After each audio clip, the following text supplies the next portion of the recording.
Welcome back to my RV. Here are some of my must-haves for my RV. We'll start in the kitchen. Of course, a Berkey filter. Everybody has a Berkey filter. I actually had one before I lived in an RV because my water was terrible. And this is a size that I travel with it when I stay in hotels and stuff for long trips with the dogs. Very specific and very particular about the water because we take in more water than we do food. This other thing was a gift. This is the Hamilton Beach.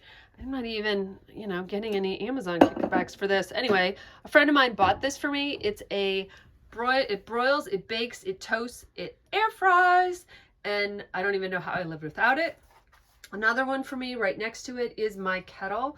This is one of those hot water kettles that you can adjust the temperature because I'm a tea person. And so I needed that. Staying in this room for a second, this is my Radiator style heater.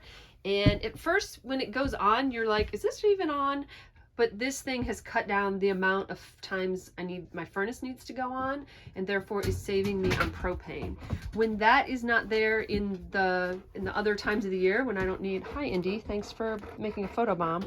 I use a dehumidifier, and I have a big full size, like house size dehumidifier. The small ones were just not doing it.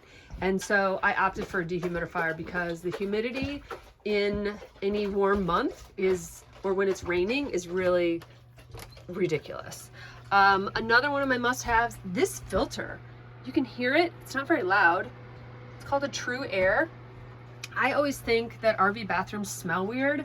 Not necessarily for all the reasons you might think they smell bad, but really they just between chemical smells and all of that, I just always thought that, I don't know, they smelled bad.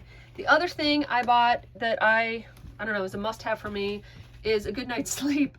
This, which you can't really see, is a Nectar Mattress, and I wasn't sure, should I buy the upgrade, should I buy the premium, whatever. I ended up just buying the base level mattress, but what's important here is that it is a full-size mattress, and it's a queen. So I had enough width, and so what's funny story, is that I only measured the width, and I was like, great, it'll fit a king.